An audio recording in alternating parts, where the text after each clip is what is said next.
प्रियं शङ्करं सर्वनाथं भजामि नमामि समीचरणं निर्वाणरूपं विभं व्यापकं ब्रह्म वेदस्वरूपम्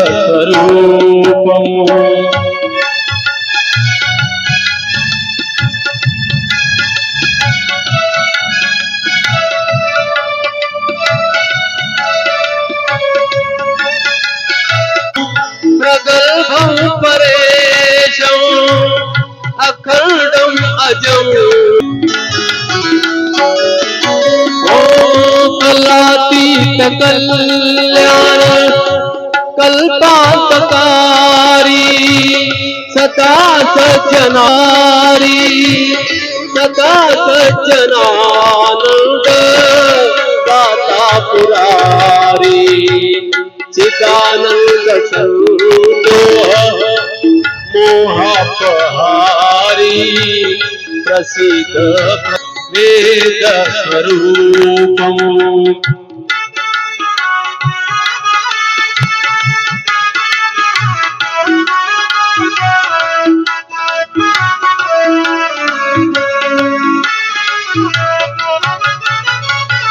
न यावत् उमानाथ पादारविन्दम् भजन्ति लोके पुनैव पूजा नतोऽहं सदा सर्वदा शम्भुतोऽभ्यं जराजन्म दुःखोद तातप्यमानौ प्रभो पाहियातं मीशं शम्भो।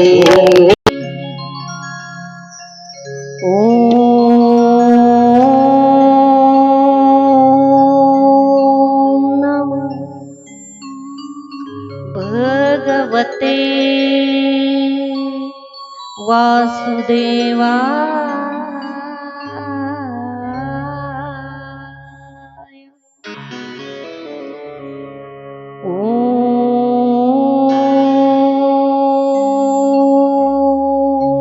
नमो भगवते वासुदेवाय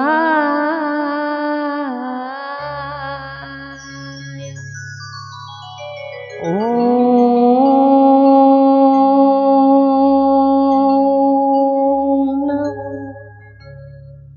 भगवते वासुदेवाय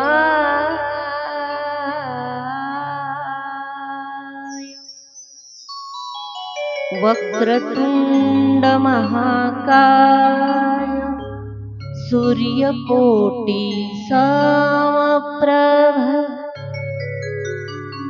निर्विघ्नं कुरु मे देव सर्वकार्येषु सर्वदा सर्वमंगलमांगल्ये शिवे सर्वार्थसाधिके शरण्ये त्र्यंबके गौरी नारायणी नमोस्तुते नारायणं नमस्कृत्यं नरश्चैव नरोत्तमः देवीं सरस्वती व्यासं ततो जयमुदीरयेत्।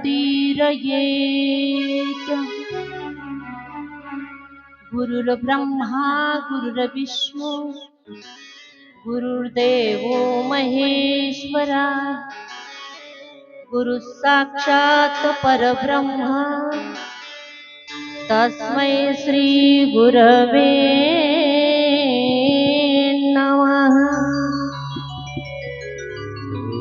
तेयं सदा परिभवग्नमभीष्टदोहं तीर्थास्पदं शिविरञ्चिनुतं शरणं वृत्यार्थिहं प्रणतपालभवाब्धिपोतम् वन्दे महापुरुष ते चरणारविन्दम्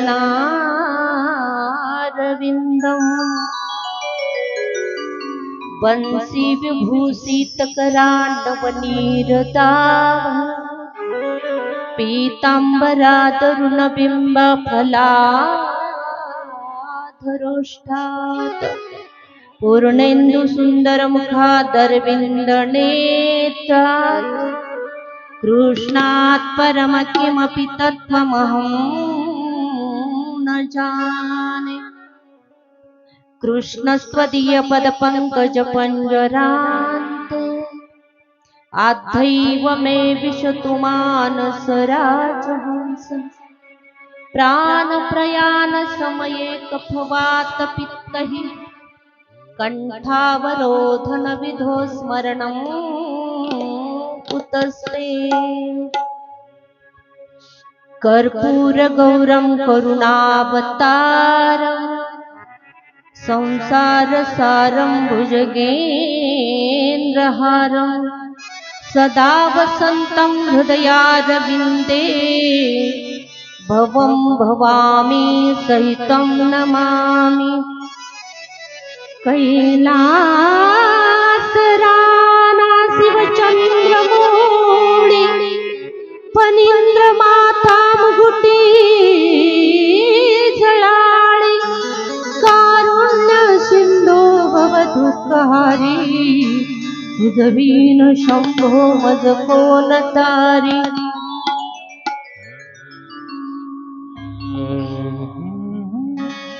ओम नमः शिवाय शिवाय। ओम नमः शिवाय शिवाय। ओम नमः शिवाय शिवाय। ओम नमः शिवाय। ओम नमः शिवाय शिवाय। ओम नमः शिवाय शिवाय। ओम नमः शिवाय शिवाय। ओम नमः शिवाय शिवाय। तीन शब्द में सृष्टि सारी, तीन शब्द में सृष्टि सारी, सृष्टि सारी समान। ओम नमः शिवाय शिवाय। ओम नमः शिवाय शिवाय।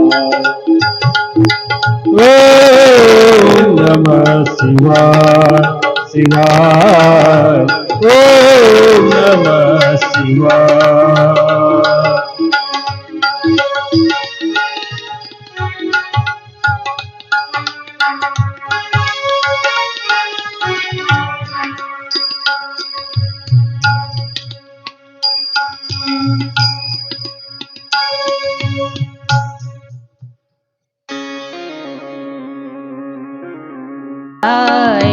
हर हर भोले नमः शिवाय। नमः शिवाय। ओम नमः शिवाय। हर हर बोले नमः शिवाय। नमः शिवाय। ओम नमः शिवाय। हर हर भोले नमः शिवाय। नमः शिवाय। ओम नमः शिवाय। हर हर बोले नमः शिवाय।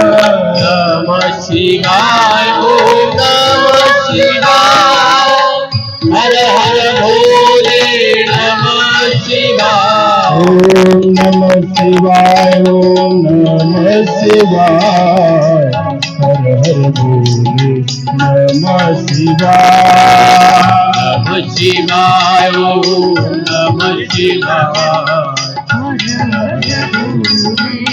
नमः शिवाय। ओम नमः शिवाय ओम नमः शिवाय हर हर भोले नमः शिवाय नमः शिवाय ओम नमः शिवाय हर हर भोले नमः शिवाय नमः शिवाय ओम नमः शिवाय हर हर भोले नमः शिवाय नमः शिवाय ओम नमः शिवाय हर हर भोले नमः शिवाय जटाधराय शिव जटाधराय हर हर भोले नमः शिवाय जटाधराय शिव जटाधराय हर हर भोले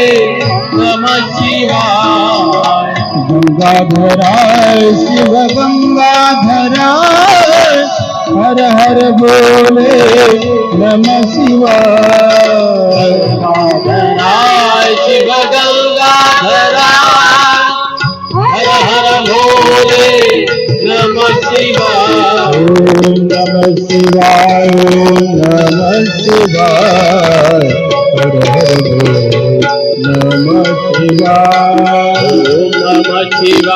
ओम नमः शिवाय ओम नमः शिवाय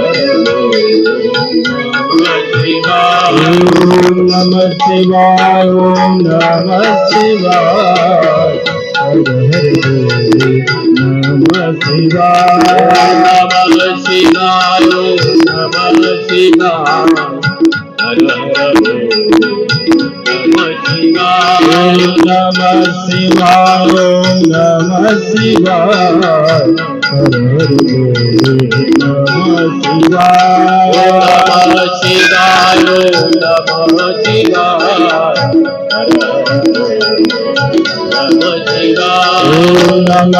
शिवाय ओम नमः शिवाय ओम नमः शिवाय हर हर भोले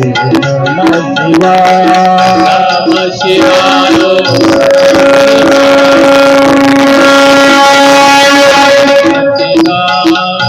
नमः शिवाय ओम नमः शिवाय ओम नमः शिवाय हर हर भोले नमः शिवाय नमः शिवाय ओम नमः शिवाय हर हर भोले नमः शिवाय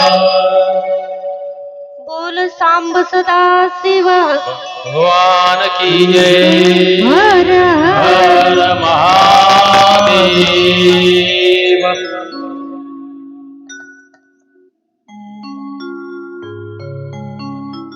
श्री गणेशाय नमः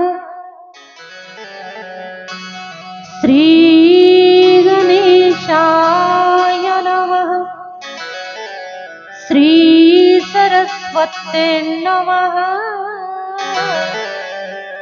श्री गुरुदेवताभ्यो नमः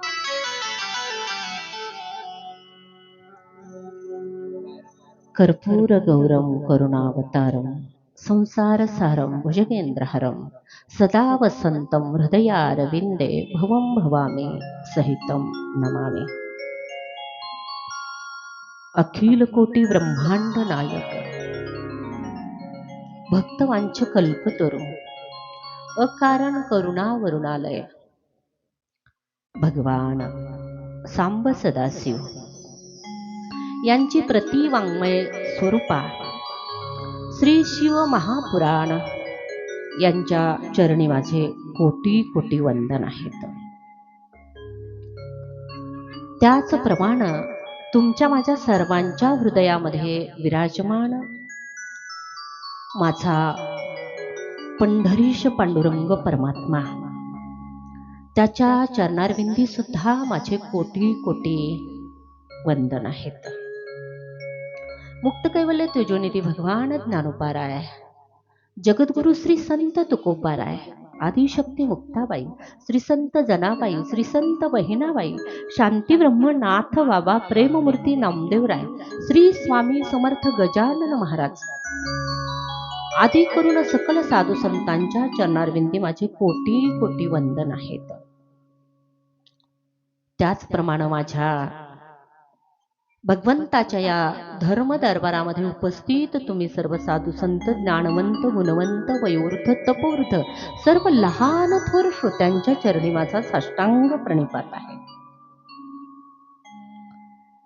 भगवान व्यासासह या व्यासपीठाची त्रिवार वंदना करून आजचं प्रथम दिवसीय शिव महापुराण कथेला आज आपण प्रारंभ करत आहोत. बहुत दिस होती मज आस, आज घडले सायासरे. सायासाच्या अंती परमेश्वराची प्राप्ती होते, नाम सुखाची प्राप्ती होते, आनंदाची प्राप्ती होते. पण आधी सायास करावे लागतात. सायास म्हणजे प्रयत्न. प्रयत्न असते, नुसते शब्द प्रयत्न म्हणून चालत नाही.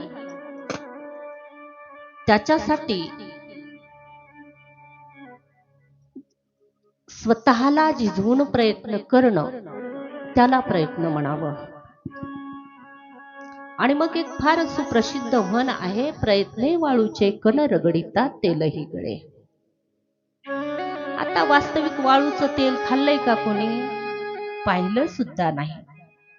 पण ती म्हणच तिथे तशी सार्थकी ठरते की ज्या वाळूला जर तुम्ही रगडलं तर तिला सुद्धा तुम्ही हातावर कधीतरी रगडून पहा, तिला ओलावा निर्माण होतो. पण ती अंगाला किती टोचते हा फार महत्वाचा विषय आहे. तेनेप्रमाणे माऊली गुरुदेव महिला सेवा समिती गेल्या 14 वर्षापासून हा अविरतपणे परमार्थाचा डोलारा खांद्यावरती घेऊन 14 वर्ष झाले न थकता अतिशय प्रसन्न चित्ताने, कधी कुणाचा, आणि त्या ठिकाणी असं नाहीच आहे की कुणाला थकवा आलाय, कुणाला काही, भगवंतानं आम्ही व्रतच असं घेतलंय सर्वांनी मिळून की जोपर्यंत श्वासाश्वास आहे तोपर्यंत हा कार्यक्रम अविरतपणे चालू राहावा. एवढंच नाही तर याच्यासाठी पुढची पिढी सुद्धा तयार होणं गरजेची आहे. शरीराला वार्धक्याची कळा लागणारच आहे. कितीही आम्ही म्हटलं आम्ही अजून जवान आहोत तर आम्ही, शरीर आहे ते थकतच चाललं आहे. म्हणून आता पुढच्या लोकांनी त्याची धुरा सांभाळली पाहिजे, म्हणून नव्या नव्या लोकांनी याच्यामध्ये भरती झालं पाहिजे. हा कार्यक्रम कुणा एकाचा नाही, ना नुसत्या माऊली गुरुदेव महिला सेवा समितीचा आहे, ना नुसता चिखली शहराचा आहे. जोही येईल या धर्म मंडपामध्ये कार्यक्रम त्याचा आहे. म्हणून त्याचा आनंद दिवसेंदिवस वाढत चालला. मी म्हटलं की तिथं अभिमान आला आणि आम्ही म्हटलं की तिथे आनंद आहे. म्हणून आम्ही सर्वांनी मिळून हा प्रयत्नाचा डोंगर उभा केला आणि त्याच्यातून परमार्थ चमकायला लागला. हे सर्वांचं आपलं भाग्य आहे. करायचं म्हणून केलं नाही. कितीही त्रास झाला ह्या माय माऊल्यांनी. गेल्या आम्ही 7 डिसेंबरला सुरू झालो तुमच्या दारापर्यंत यायला, तर अगदी कालपर्यंत सुद्धा 1.5 महिन्याचा कालावधी उलटून गेला, तरी सुद्धा या न थकता रोज कुणाच्या तरी दारी जायचं आणि दान मागायचं. दान मागणं म्हणजे हे फार भाग्याचं लक्षण आहे.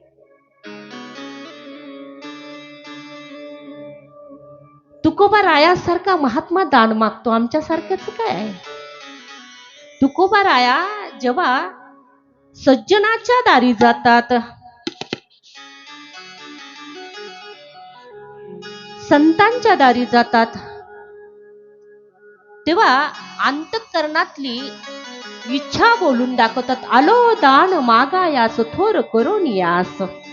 आलो दान मागायास,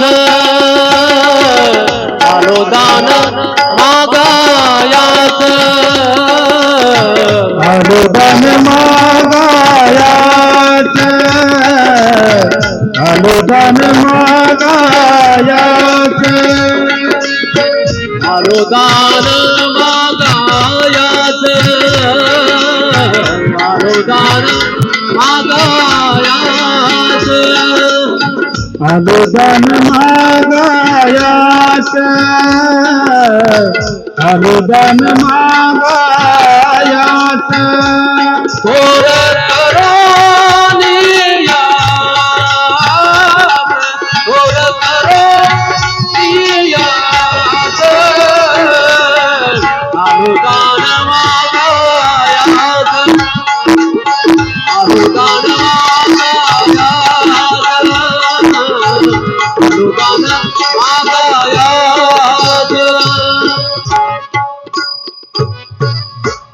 अनुदान मागायास थोर करुणियास येणेप्रमाणे जिथपर्यंत शक्य होईल काही कोणापर्यंत पोचताही आलं नाही आणि तुम्ही सर्वांनी भरभरून दान दिलं म्हणून आज हा धर्म मंडप शिव महापुराण कथेने संपन्न होतोय.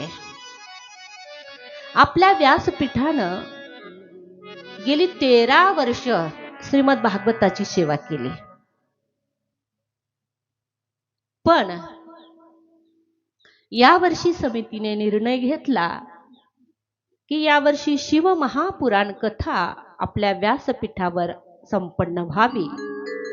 सर्वानुमते तो विषय सर्वांनी मान्य केला आणि आपल्या व्यासपीठावर आज भगवान भोलेनाथांचं आगमन कथेच्या रूपानं झालं. देवाला वेगळं शोधायची गरजच नाही.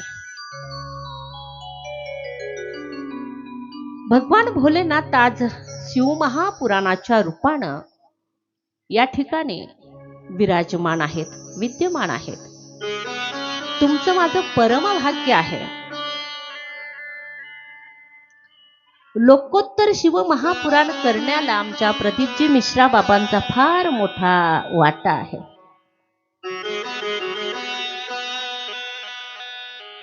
काही अंशी अनादि अनंत आद्य असणारा भगवान महादेव काल ओघामध्ये सर्वात पहिलं जर म्हटलं तर पृथ्वीचं निर्माण झाल्यानंतर किंवा त्याही अगोदर सर्वात पहिलं ज्याचं प्रागट्य आहे ते भगवान भोलेनाथ आहेत. पूर्वी देवाच्या मूर्ती नव्हत्याच. लिंग रूपाने सर्वात पहिले प्रगट झाले ते भोलेनाथ आणि तदनंतर मूर्ती पूजेचा आरंभ झालेला आहे. मग असं अनादि अनंत असणारं हे दैवत आम्हा संप्रदायाच्या सर्व लोकांचं आद्यस्थान आहे. वारकरी संप्रदायाचा आधारस्तंभ आहेत भोले बाबा. आमच्या वारकऱ्यांनी पहिला मान भोलेनाथांना दिला का? म्हणाले ते गुरु आहेत सर्वांचे. या जगतामध्ये ज्ञान नावाची गोष्ट जर कुणाच्याही प्रत्ययाला येत असेल तो हा आरंभ भोलेनाथापासून झाला. म्हणून ते गौरवगान आमच्या वारकरी संप्रदायाने केलं. आदिनाथ गुरु सकळ सिद्धांचा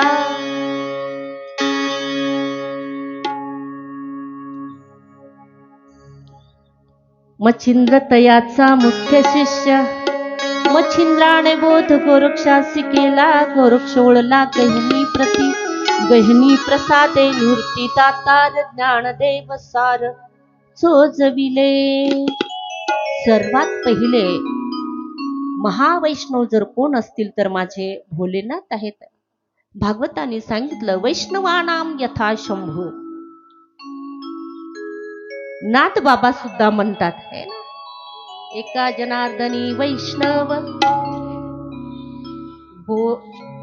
भोलेनाथ महादेव असा काहीतरी आहे. आता थोडंफार मिस्टेक झाला असेल पण कधी भागवत अंगा प्रत्यंगात मिसळलेलं आहे. जशी नवी नवरी पहिल्यांदा सासर घरी गेल्यानंतर तिला सगळं अगदी कावरं बावरं व्हायला लागतं. कुणाला देर म्हणायचं, कुणाला जाऊ म्हणायचं, कुणाचे पाय धरायचे, कुणाची सेवा करायची, कुणाचे मन धरायचे, तदनंतर नवऱ्याकडे पाहायचं. तिच्या मनामध्ये गोंधळ निर्माण होतो. तेनेप्रमाणे आज एवढा मोठा भार या लोकांनी माझ्या खांद्यावर दिला, पण माझ्या चित्तामधला गोंधळ आजही संपला नाही. त्याला बरीचशी कारणं आहेत. त्याचबरोबर कथा सुद्धा नवी आहे, हे मान्य करून चालत नाही. पण म्हणून मध्ये मध्ये पांडुरंगाचं नाव येणं, मध्ये मध्ये कृष्णाचं नाव येणं, आणि वास्तविक आम्ही भेद जाणलाच नाही, मानलाच नाही. आमच्या संप्रदायाने हा भेद खोडूनच टाकलेला आहे. हरिहरा भेद नाही, हरिहरा भेद भेद हरिहरा भेद भेद हरिहरा भेद भेद हरिहरा भेद नाही नका करू वाद, नाही नका करू वाद. हरिहरा भेद भेद हरिहरा भेद भेद हरिहरा भेद हरिहरा भेद भेद हरिहरा भेद भेद हरिहरा भेद. हरिहरा भेद नाही नका करू वाद, भेद काशी नाड एका विलंटीच आड.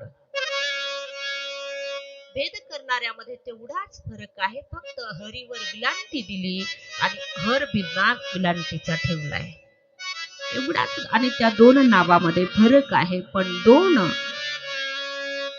हरी आणि हर हा आमच्या वारकरी धर्माने अभेद मानला आहे. म्हणून कथा हरीची आहे की हराची आहे याच्यामध्ये फार मोठा फरक नाही. फक्त आता कथा वेगवेगळ्या आहेत. भागवतातल्या कथा वेगळ्या, शिवमहापुराणातल्या कथा वेगळ्या, एवढाच फरक याच्यामध्ये येणार आहे. फल म्हणसाल तर दोन्हीचंही सारखंच आहे. श्रवणाचं फल जर प्राप्त करायचं असेल तर आमचं श्रवण श्रवणाला प्राप्त झालं पाहिजे.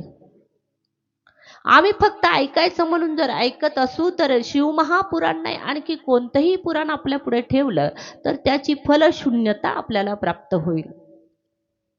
म्हणून जेव्हा आपल्याला कथा श्रवणाला बसायचं आहे तेव्हा आपल्या अंतःकरणामध्ये अष्टसात्विक भावाची उत्पत्ती झाली पाहिजे. वक्ता वेडा आहे, वक्ता अज्ञानी आहे, वक्ता ओळखीचा आहे, वक्ता लांबचा आहे, याच्याशी आपल्याला काही घेणं देणं नाही. वक्ता जे पुराणात आहे तेच सांगणार आहे, म्हणून त्याच्यावर विश्वास नसला तरी त्याच्या वाणीवर आपला प्रगाढ विश्वास असला पाहिजे. तदनंतर जे ऐकलं आहे त्याचं मनन झालं पाहिजे, मननानंतर चिंतन झालं पाहिजे, चिंतनानंतर निजध्यासन झालं पाहिजे. आणि एकदा का कोणत्याही गोष्टीचा निजध्यास लागला की मग फलापर्यंत जायला वेळ लागत नाही. त्याच्यातून फळप्राप्ती निश्चित आणि निश्चित होणार आहे. म्हणून ही जी कथा श्रवणाची शृंखला आहे, आम्हा सर्वांच्या अंतःकरणामध्ये तिला धारण करायचं, भगवंतांच्या प्रती अतिशय प्रीती मनामध्ये बाळगायची, कथेवर अतिशय प्रेम करायचं. जेव्हा जेव्हा भजन येईल तेव्हा तेव्हा अगदी आनंदाने भजन करायचं, मुखाने देवाचं नामस्मरण करायचं, हाताने टाळी वाजवायची आणि अंगा प्रत्यंगाला सुखी करायचं. शरीर सुखी तेव्हाच होतं, गोळ्या घेतल्याने शरीर सुखी होत नाही. जेव्हा तुम्ही भजनामध्ये आनंदाने डोलायला लागाल, सर्वस्व विसरायला लागाल. महाराजांनी म्हटलंय, वाहे रंगी टाळी नाचेन उदास, हे देई हातास पाया सुख. शरीराला जर सुख प्राप्ती व्हावी असं वाटत असेल, त्याच्यासाठी भजनामध्ये स्वतःला विसरून गेलं पाहिजे. वाटल्यास नाचलं पाहिजे, वाटल्यास डोललं पाहिजे. ज्याला जसं जसं ज्याच्या शरीराला शक्य होईल त्यानेप्रमाणे आपण भजनाचा आनंद घेतला पाहिजे. हे कथेचं फार मोठं फलित आहे. कथा असं म्हणतात, कथेला संगम म्हटलेला आहे. आता संगम म्हटलं की आपल्याला माहित आहे ना, संगम म्हटलं की प्रयागराज, आता सध्या राजला मेला सुरू आहे. सगळे संत लोक राजला आहेत. आणि म्हणून इथे हा मेलाच आहे एक प्रकारचा. कथा त्रिवेणी संगम, देव भक्त आणि नाम, तेथीचे उत्तम चरण रज वंदिती. वंदिती किंवा वंदिता दोनही अर्थ लागू पडतात. वंदिती म्हणजे स्वर्गीचे अमर इच्छितात ती देव, त्यांनाही इच्छा होते. कारण कथा स्वर्गात ऐकायला भेटत नाही, कथा वैकुंठात ऐकायला भेटत नाही, कथा ब्रह्मलोकात नाही, कथा सत्यलोकात नाही. कथा तुम्ही मोक्ष मिळवू शकता पण तिथे कथा मिळवता येत नाही. म्हणून त्यांना सुद्धा याची आशा आहे. आणि इथे जेव्हा तुम्ही भजनानंदी व्हाल ना, तेव्हा तेथीचे उत्तम चरणरज, म्हणजे ते चरणरज उत्तम होतात, हाही एक अर्थ आहे. तेथीचे उत्तम चरणरज वंदिती. उत्तम योनी ही देवाची आहे. मग ते देव तुमच्या मागे पुढे करतात की यांच्या चरणाची धूळ आम्हालाही थोडीशी लागू द्या आणि आम्हालाही ती पवित्रता, ती पावनता आम्हालाही प्राप्त होऊ द्या, हा त्याचा अर्थ आहे. म्हणून कथेचं महिमान फार मोठं सांगितलेलं आहे. शिवमहापुराण तुम्ही आम्ही सर्वजण मिळून श्रवण करणार आहोत. मीही तुमच्यासारखी एक श्रोता आहे.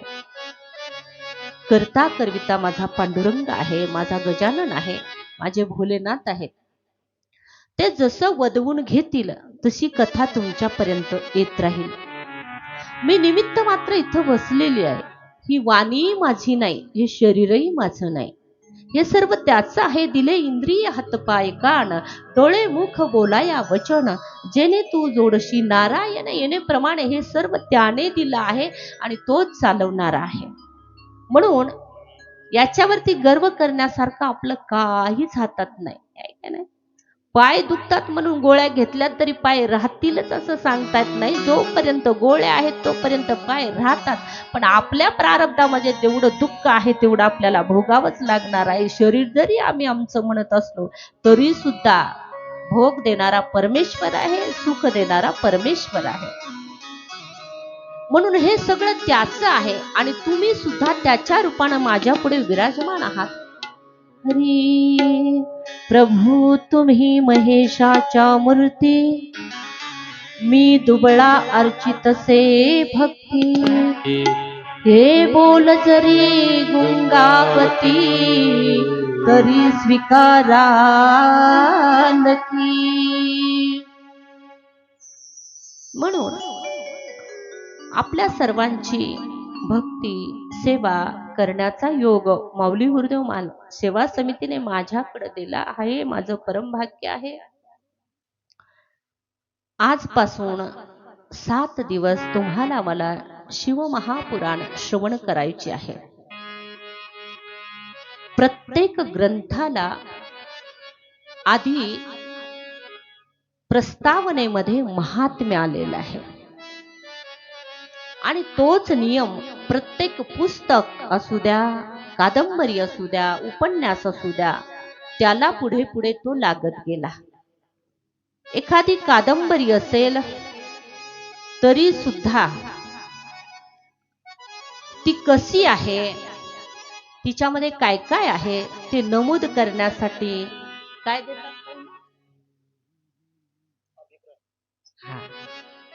धन्यवाद. अभिप्राय. आणि तो अभिप्राय तुमच्या माझ्यासारख्याने देऊन चालत नाही. ज्याला काव्यरसाचं ज्ञान आहे, ज्याच्याकडे शब्दसाठा आहे, जो काव्यावर प्रेम करतो, ज्याने कितीतरी पुस्तकं लिहून काढली, ज्याने समाज प्रबोधन केलं, अशा माणसाकडे ते पुस्तक वाचायला दिल्या जातं आणि अभिप्राय मागितला जातो. कशासाठी अभिप्राय? नाही म्हणाले तुम्ही प्रमाणित आहात. समाजाने तुम्हाला पहिलंच प्रमाणित केलं आहे की तुम्ही जर म्हटलं हे पुस्तक चांगलं आहे तर वाचणारे मायबाप वाचतील, नाही का? त्याच्यासाठी अभिप्राय घ्यावा लागतो. मग ते कोणतंही पुस्तक असू द्या, कादंबरी सामान्यतः कादंबरी असेल, उपन्यास असेल, ग्रंथ असतील. इथे तुम्ही भागवतही पाहिलं तर पद्मपुराणाने आपला अभिप्राय दिलाय की भागवत काय ऐकावं, भागवत ऐकून काय फलश्रुती मिळते, भागवत कितीदा ऐकावं. इथे सुद्धा पद्मपुराणानं आपलं म्हणणं मांडलं आहे. कशासाठी ऐकावं आपण शिवमहापुराण, काय मिळणार आहे शिवमहापुराण ऐकून, हे पुराण नेमकं कोणत्या देवाला समर्पित आहे, त्या देवाची महती काय, त्याची भक्ती केल्याने काय काय होतं, त्याला काय आवडतं म्हणजे भक्ती आमची आणि त्या ठिकाणी त्याच्या ठिकाणी प्रतिष्ठित होईल, तो कसा आहे, तो निर्गुण आहे, तो सगुण आहे, नेमका आहे तरी कोण, या सर्व गोष्टीचा निर्वाळा देण्यासाठी साधारणपणे आम्हाला असं वाटतं एकदा आम्ही श्रवण केलं की पुन्हा करायचं काम नाही, आम्ही पाठ केलंय आता आम्हाला काही गरज नाही, आहे की नाही. पण इथे शिवमहापुराण सांगतंय हरी सदा सेव्या सदा सेव्या सदा सेव्या विशेषतः यच्छिव पुराणस्य कथा परम पावनी. पुन्हा ऐका, पुन्हा ऐका, पुन्हा ऐका, त्रिवार म्हटलेलं आहे. 3 वेळा निर्देश केला की कथा कशी ऐकावी. पुन्हा ऐका, पुन्हा ऐका, पुन्हा ऐका, कितीदा ऐका, जोपर्यंत तुमच्या अंतःकरणामध्ये कथा स्थिरावत नाही तोपर्यंत ऐकत राहा. प्रत्यक्ष भोलेनाथ आपल्या अंतःकरणामध्ये कथेच्या रूपाने प्रगट व्हावे तत्पर्यंत आपल्याला तिचं श्रवण घडलं पाहिजे. कथा एक मात्र जीवन या विषयापर्यंत जोपर्यंत आम्ही जात नाही तोपर्यंत आम्हाला पुराणांचं श्रवण घडलं पाहिजे. आणि हे शिवपुराण असं सांगितलंय परम पावनी. पावनी शब्द हा स्त्रीवाचक आहे. पावन म्हटलं असतं तर मग हा पुरुषवाचक शब्द झाला असता, पण पावनी म्हटलंय याचा अर्थ कथेला काय म्हटलंय, गंगा म्हटलंय. ही कथेची गंगा आहे. ही कथेची गंगा मी सांगते म्हणून माझ्यापासून सुरू झाली नाही, ही अनादी अनंत आहे. ही ऋषी मुनींनी फार आणि त्या ठिकाणी मोठ्या सायासानं हे वाङ्मय जपत जपत आमच्यापर्यंत ही गंगा येऊन पोचली आणि तुमच्या माझ्या सर्वसाधारण तुमच्या माझ्या सारख्याला त्याच्यामध्ये स्नान करण्याची पर्वणी उपलब्ध करून दिली. सदियों से सदियों से है पुरानी भारत की ये कहानी, सदियों से है पुरानी भारत की है कहानी, है ज्ञान की ये गंगा ऋषियों की अमर वाणी, ये विश्व भारती है वीरों की आरती है नित नई पुरानी भारत की ये कहानी।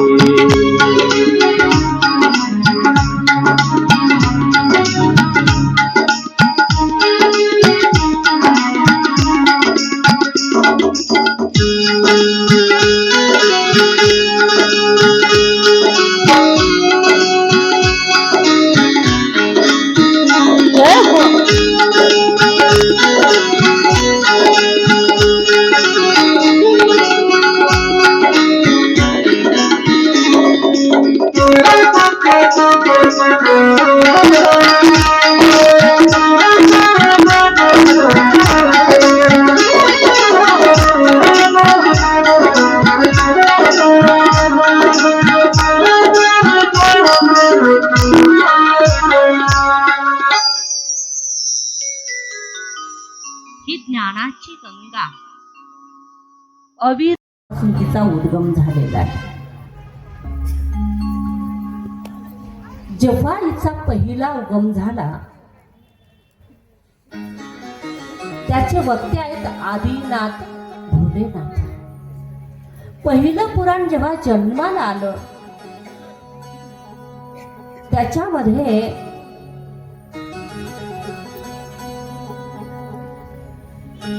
1000 कोटी श्लोक त्याच्यामध्ये होते. आता 1000 कोटीचं पारायण करायचं म्हणजे काय सोपी गोष्ट आहे का?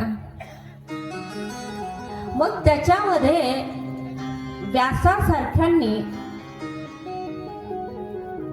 त्याच्यामध्ये 18 पुराणामध्ये विभाजन केलं. तदनंतर उपपुराणही 18. त्याच्या उपपुराण नुसते 18 नाही, कितीतरी उपपुराण आहेत, पण 18 पुराणांना उपपुराणाची आणि त्या ठिकाणी महिमा प्राप्त झालेली आहे. 37 देवी भागवत सांगितलेलं आहे. मग काही शास्त्रांमध्येही त्याच्यातले श्लोक घातले गेले. एकूण एवढं सर्व याचं उदयस्थान कुठे असेल तर ते भगवान भोलेनाथाच्या ठिकाणाहून सुरू झालं. भोलेनाथ म्हटलं तर शब्दशास्त्र भोलेनाथापासून सुरू झालं, वाद्यशास्त्र भोलेनाथापासून सुरू झालं, नृत्यशास्त्र भोलेनाथापासून सुरू झालं. सृष्टीचा आरंभ भोलेनाथ आहे. भाषाशास्त्र जेव्हा सुरू झालं त्याला व्याकरणशास्त्र असं आपण म्हणतो. भोलेनाथाने त्रिवार डमरूचा निनाद केला आणि त्याच्यातून व्याकरणाची सूत्र प्रगट झाली. आणि मग महर्षी पाणिनीनं त्याला शब्दामध्ये लेखणीबद्ध केलं आणि ते एक शास्त्र जन्माला आलं. नृत्य, आम्हाला नृत्यावर हे करायची गरजच नाही, ऐकलं. पहिलं नृत्य भोलेनाथांनीच केलं. एक आहे तांडव नृत्य आणि दुसरं आहे रुद्र नृत्य. जेव्हा भोलेनाथ तांडव नृत्य करतात तेव्हा जगत आनंदी होतं, पण रुद्र तांडव जेव्हा सुरू होतं तेव्हा जगताचा लय होतो, सृष्टीचा विनाश होतो. मध्ये थोडंसं डमरू हलवलं 2-4 वर्षापूर्वी. महादेवाने कोरोनाच्या नावाने थोडस त्यांना वाटलं की याचे ते जे वाजण्याचे हे असतात ढिले झाले का, सुरक्षित आहे ते पाहावं म्हणून नुसतं हातात घेतलं, वाजवलंही नाही तर असंख्य लोक मृत्यूमध्ये पडले, नाही त्या मृत्यूमुखी पडले. घराच्या घर लॉक झाले. तेव्हा आपल्याला कळालं की नाही रे, है ना, नाही रे नाही कुणाचे कोणी, नाही रे नाही कुणाचे कोणी, नाही रे नाही कुणाचे कोणी,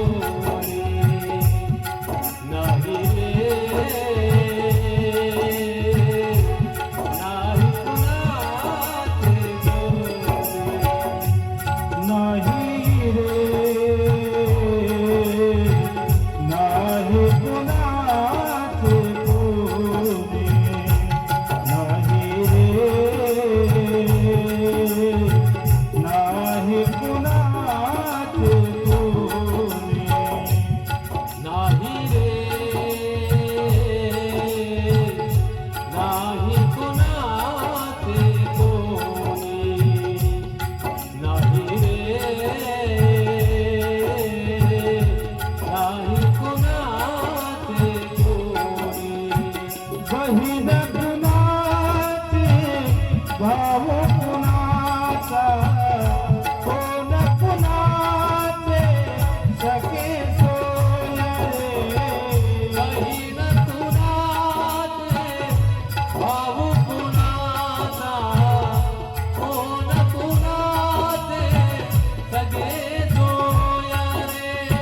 मेला मागे सर्व राहिले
कुणाचा, नाही का, बहीण कुणाची, भाऊ कुणाचा, कोण कुणाचे, सगळे सोयरे मेल्या मागे सारे राहील तुटतील धागे दोरे, प्राण्या मायेचा बाजार नाही रे नाही कुणाचे कुणे.